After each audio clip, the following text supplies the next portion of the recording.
Saya ingin menjelaskan salah satu surat yang paling termasyhur di alam dunia yang selalu dibaca pada malam Jumat. Apa tuh? Yasin, terus Al-Waqiah, terus Kahfi, betul. Tabarok. Nah, itu 4 surat ini yang paling rutin dibaca orang se-alam dunia.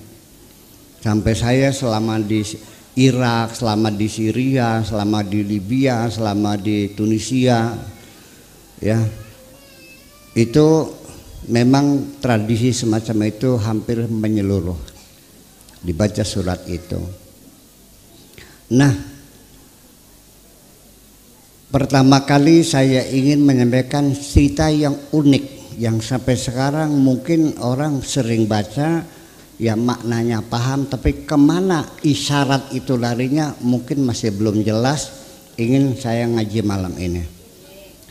Dalam surat Al-Kahfi itu ada cerita bahwa Nabi Musa disuruh belajar lagi, harus mesantren lagi di pesantren Raudhatul Mubtadiin.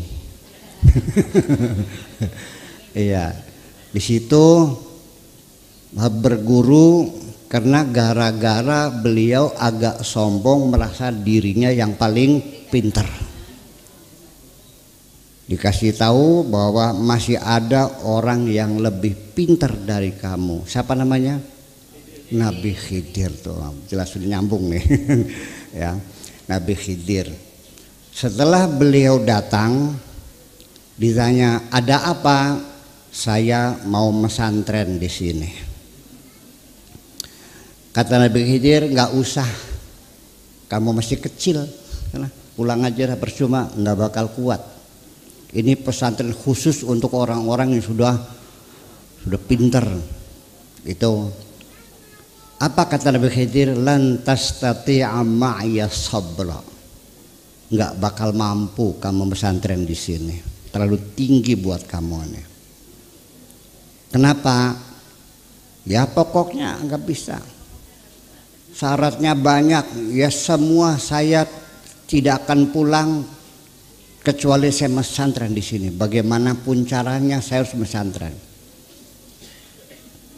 Syaratnya berat apapun semua saya lakukan. Insya Allah saya kuat. Saya ini utusan Allah. Saya ini kalimullah. Saya sudah bisa berbicara dengan Allah langsung gitu. Kata Nabi Khidir, "Wa kaifa tasbiru ala ma lam tuhit bihi khubra." Atas dasar apa kamu bilang mampu padahal kamu belum berpengalaman? Wa kaifa tasbiru ala ma lam tuhit bihi khubra. Karena maksa, jadi akhirnya ditanya apa persyaratannya. Syaratnya kalau mondok di sini tidak boleh bertanya. Tunggu saja, nanti aku yang akan menjelaskan. La tas'alni hatta uhditsa laka khubra. Nanti aku ceritakan, tapi sementara belajar kamu tidak boleh bertanya. Kata Nabi Musa, "Kun ma syaratnya gampang pisan kun mah. Kecil iwil-iwil itu mah namanya." Pikir Nabi Musa bahwa diam itu kan tidak bicara. Gampang mana ngomong sama diam? Diam dikiranya.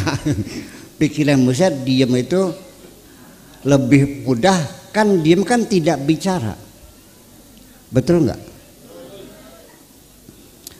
Ini para hukama mengatakan bahwa saya belajar bicara 4 tahun saya sudah bisa bicara, tetapi saya belajar diam 20 tahun masih belum bisa. Ternyata lebih sulit diam. Inilah makanya Nabi Musa kurang pengalaman, dikiranya diam itu gampang. Nah betul lah, akhirnya yuk mari kita belajar bersama. Fantalaqa, Akhirnya yuk kita berangkat. Hatta raqiba fis safinati kharaqaha. Naik perahu, dibolongin perahunya. Ternyata bisa diem nggak Nabi Musa? Enggak. Lah kenapa? Kharaqtaha. Kenapa kamu bolongin? Litughriqa ahlaha, biar tenggelam semuanya. Laqad ji'ta syai'an imra, kamu berbuat yang tidak benar. Tuh sudah ngomong lagi. Dari tadi juga sudah ku bilang kamu nggak bakal mampu, nggak bakal mampu. Aduh, sorry deh, sorry. Maaf deh, lain kali enggak deh. Ya udah, berjalan lagi. Fantalaqa hatta laqiya ghulaman qatalahu. Ketemu ada anak-anak dibunuh. Aqatalta nafsan zakiyatan bighairi nafsin laqad ji'ta syai'an nukra. Ini kriminal. Apa salahnya anak kau bunuh? Ini anak tidak berdosa, kenapa kamu bunuh? Kamu ini jahat, kriminal kamu. Udah berapa jadi? 2 kali kan? Udah sekarang, udah Musa pulang aja deh. Nggak bakal kuat lo. Ya, saya mohon diberi kesempatan sekali lagi. Kalau yang ketiga saya gagal, saya menyerah, kalah. Oke, kalau begitu. Satu lagi ya. Akhirnya fantalaqa lagi, pergi lagi. Hatta ataya ahla qaryatin, sampai masuk ke desa. Istata'ama ahlaha, minta makan sama masyarakatnya. Fa'abau an yudayifuhuma, ditolak, tidak ada yang mau menerima sebagai tamu. Lapar cari makan, nggak ada yang ngasih makan. Wa wajada jidaran yuridu an yanqadda fa aqamah. Ada tembok miring, diperbaiki, sudah selesai, ngomong lagi. Lau syi'ta latakhadta alaihi ajra. Sekarang kita minta makan yuk, sudah, karena sudah kerja. Hada firaqun baini wa bainaka. Ya sudah, kalau begitu goodbye forever. Selamat tinggal, pulang. Nggak lulus. Nabi Musa tidak lulus. Nah, akhirnya sebelum berpisah, Nabi Musa meminta, coba jelaskan dulu apa maknanya ini semua. Lalu diterangkan oleh Nabi Khidir bahwa kapal yang kubolong itu karena di sana di tengah lautan ada perompak yang biasa mengambil kapal-kapal yang lewat. Dan ini punya nelayan miskin. Jadi supaya saya selamatkan, saya bolongin. Oh begitu toh? Iya. Terus yang kedua anak kecil itu saya prediksi nanti besoknya bakal jadi pang nantinya. Yang nanti rambutnya dikepang tuh, yang bajunya ditempelin tutup botol tuh, keranjang kerincing tuh, ya, kemudian celananya disobek-sobek, nggak pernah mandi, pakai anting, nah, itu. Nanti akan menyiksa orang tuanya, sedangkan orang tuanya orang soleh, makanya lebih baik saya bunuh saja. Okay? Lalu yang ketiga apa maknanya? Wahai sahabatku Khidir, itu tembok adalah sebagai isyarat tanda, di bawahnya ada harta karun milik kedua anak yatim, li ghulamaini yatimaini fil Madinah. Jadi supaya nanti bisa diambil oleh anak yatim ini, maka tembok ini saya bangun lagi. Nah, sekarang saya bertanya bahwa Al-Quran telah ditafsirkan, Nabi tidak menafsirkan. tidak ada tafsir Nabi. Para sahabat juga tidak menafsirkan. Baru abad kedua baru Al-Quran ditafsirkan. Betul gitu ya. Hadis juga zaman Khulafaur Rasyidin tidak ada yang mengumpulkan. Baru setelah abad kedua baru dikumpulkan. Jadi yang menafsirkan Al-Quran itu adalah orang yang tidak pernah ketemu dengan Kanjeng Nabi Muhammad Sallallahu Alaihi Wasallam. Ceritanya begitu. Dan saya baca di berbagai tafsir dari Tobari, Nasafi dan sebagainya, saya baca semuanya, dan ternyata mungkin orang desa pesantren juga mungkin nggak paham nih. Maksud saya, apa manfaatnya cerita ini untuk kita sekarang? Apa manfaatnya? Macam-macam ceritanya, betul nggak? Sok manfaatnya apa untuk kita? Ada anak dibunuh, ada kapal dibolongin, ada tembok didandanin, terus manfaatnya apa untuk kita? Kemana arah tujuan isyarat-isyarat Al-Quran ini? Paling-paling yang bercerita itu adalah bahwa Nabi Khidir ilmunya ilmu hakikat, Nabi Musa ilmunya namanya ilmu syariat, begitu kan? Iya. Ya, terus kemana? Apa yang manfaat untuk kita? Apa yang perlu kita teladani? Apakah kita harus membunuh orang? Ya, hanya diduga nantinya bakal menjadi jahat, kita bunuh.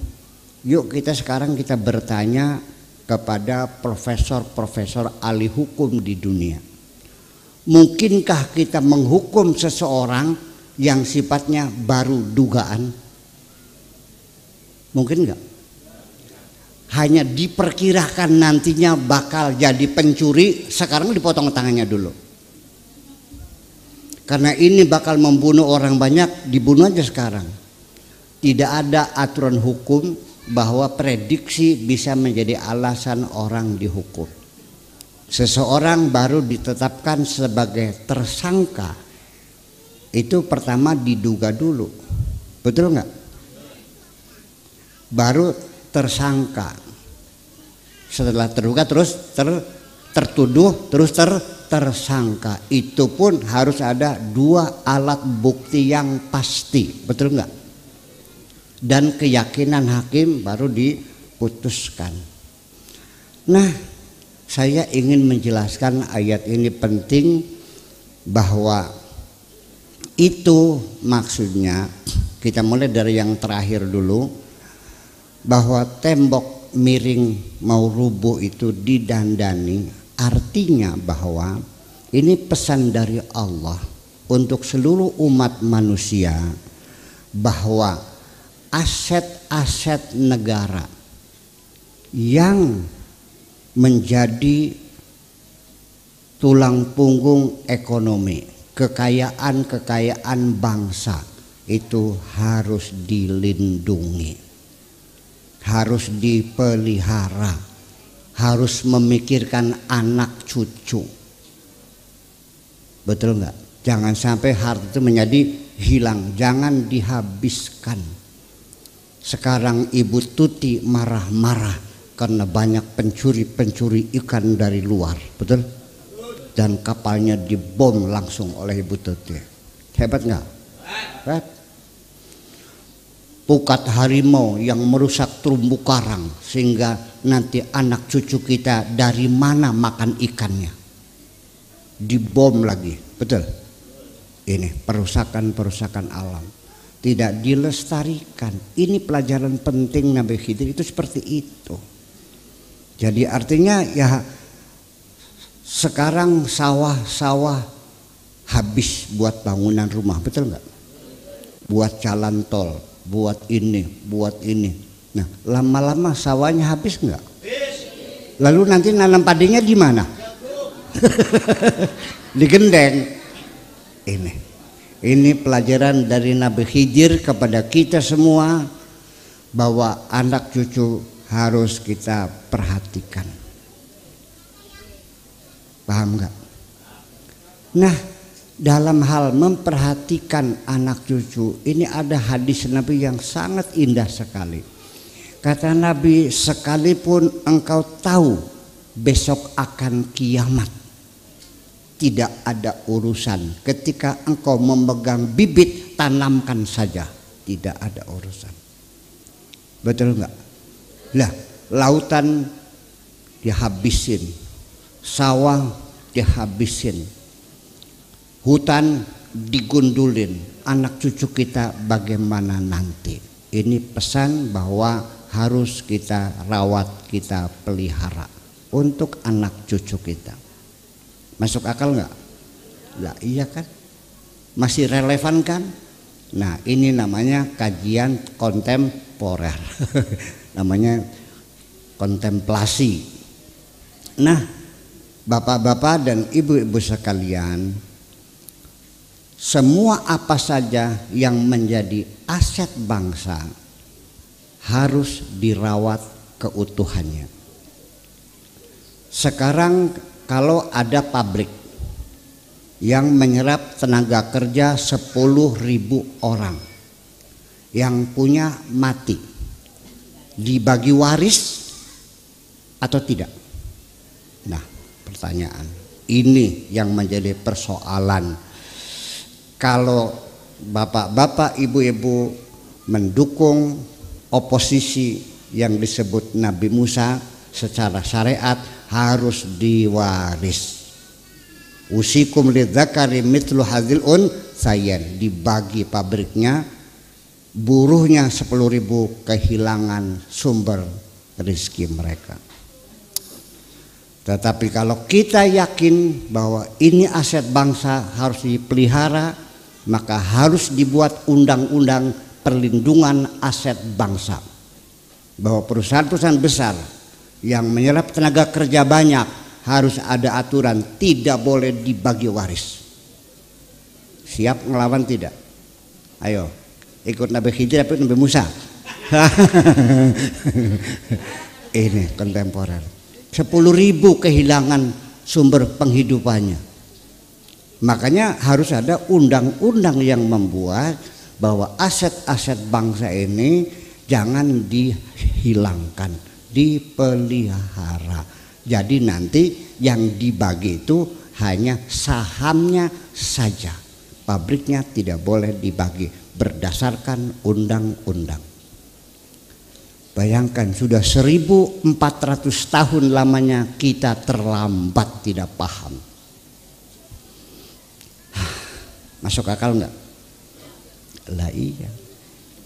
Kan sama, dibagi sahamnya saja. Nanti anak cucunya mendapat dividen namanya.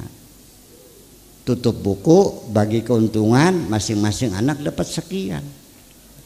Dan negara harus intervensi bagaimanapun juga. Nah, termasuk pesantren. Nah, saya bangga karena tadi saya dengar ini berdiri tahun 1944 sebelum merdeka. Sampai sekarang masih ada. Berarti orang pesantren sini merawat aset bangsa dengan baik. Tepuk tangan dong. Iya. Iya, tolong ini Pak Lurah apa namanya tuh kalau di kecamatan tuh? Apa? Polisi tah? Non? Iya, sekmat lah, Pak Sekmat. Ya. Ya, nanti tolong sampaikan Pak Sekmat ini bahwa bukan hanya ngurusin kebersihan kecamatan keamanan, tapi juga pesantren merupakan aset bangsa. Ya, disinilah dididik moral anak-anak kita. Itu di Indramayu terlalu banyak bangkai-bangkai pesantren. Saya juga khawatir kalau saya mati bubar atau tidak. Karena masyarakatnya tidak peduli. Kiainya mati ya masa bodoh. Ya. Kalau nggak percaya ayo ke Indramayu. Tuh, tinggal pelangnya tetap besar pelangnya mah. Tapi santai udah nggak ada, kiainya mati, ya sudah. Itu berarti pesan Nabi Khidir belum diamalkan oleh kita ini semuanya. Iya kan? Itu. Ini yang saya maksudkan, pelajaran Al-Quran itu kita terapkan dalam kehidupan sehari-hari. Iya kan? Nah, kemudian anak dibunuh hanya berdasarkan prediksi, betul kan? Nantinya bakal menjadi anak yang jahat, nanti menyiksa orang tuanya, ya udah saya bunuh saja. Ini adalah pesan dari langit kepada badan intelijen. Ada nggak ya? Ya, intelijen. Ketika Anda sebagai mata dan telinga negara, siapapun kalau diprediksi ini, gerakan ini, tokoh ini, pemikiran semacam ini akan menyebabkan negara kita jadi bubar, habisin saja. Paham?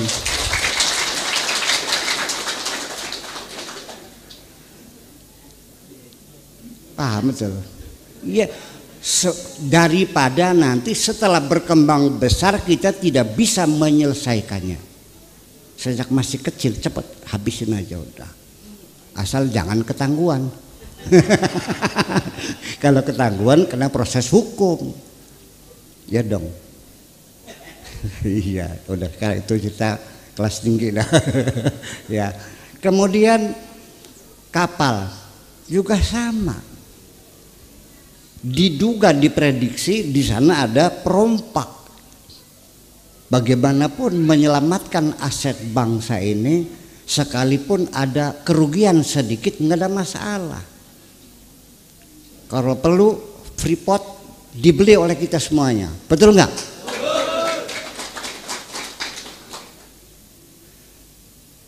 Jadi Al-Quran masih bisa dipakai nggak?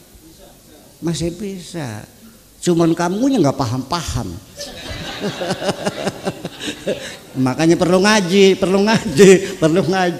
Ya Allah ya Rabbi, bingung sekali.